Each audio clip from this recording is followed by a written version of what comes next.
السلام علیکم ورحمۃ اللہ وبرکاتہ۔ انمول باتیں چینل میں خوش آمدید۔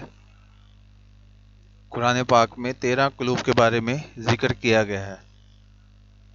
7 کے بارے میں ذکر ہو چکا ہے اور 8واں قلب ہوتا ہے قلب حی۔ 8واں قلب یہ وہ لوگ ہوتے ہیں جو کہ اللہ تعالیٰ کی نافرمان قوموں کا انجام سن کر عبرت اور نصیحت حاصل کرتے ہیں۔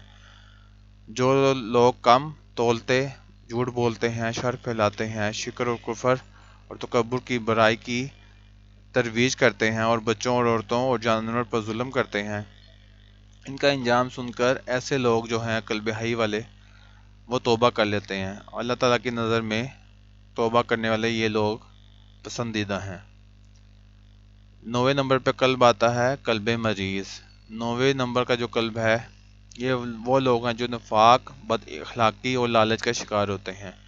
یہ لوگ لالچ، ہوس اور بد اخلاقی، نفاق اور شک کو عادتیں سمجھتے ہیں، جبکہ حقیقت میں یہ روح اور دماغ کی بیماریاں ہیں، اور جو لوگ ان بیماریوں کا شکار ہو جاتے ہیں وہ اذیت ناک زندگی گزارتے ہیں۔ اللہ تعالیٰ ان لوگوں کے دلوں کو مریض سمجھتا ہے۔ قلب الامی یہ وہ دل ہے جو کہ نہ دیکھتے ہیں نہ سنتے ہیں۔ اللہ تعالیٰ انہیں اندھے بہرے لوگ سمجھتا ہے اور مومنوں کو حکم دیتا ہے کہ تم بس انہیں سلام کرو اور آگے نکل جاؤ اور ان سے فالتو بحث نہ کرو۔ چنانچہ آپ بھی اللہ تعالیٰ کی نصیحت پر عمل کریں اور انہیں سلام کریں اور آگے نکل جائیں۔ قلب الہی 11ویں قسم کا قلب ہے۔ یہ وہ دل ہوتا ہے جو کہ قرآن سے غافل اور دنیا کی زندگیوں میں مگن ہے۔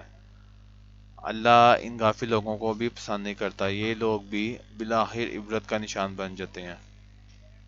قلب الاسم اسم سے جیسے مراد ہے کہ یہ گناہ والے لوگ ہوتے ہیں، حق پر پردہ ڈالتے ہیں اور گواہیوں کو چھپاتے ہیں، وہ معاشرے اور لوگ تباہ ہو جاتے ہیں۔ اللہ تعالیٰ ان کو ناپسند کرتے ہیں۔ قلب متکبر 13واں اور آخری دل متکبر ہوتا ہے۔ یہ وہ لوگ ہیں جو کہ سرکشی میں مبتلا ہوتے ہیں، یہ اپنے دین کو گھمنڈ بنا لیتے ہیں اور ظلم اور جاریت کا شکار ہو جاتے ہیں۔ کبر اللہ کا وصف ہے۔ اللہ تعالیٰ یہ وصف کسی انسان کے پاس برداشت نہیں کرتا۔ چنانچہ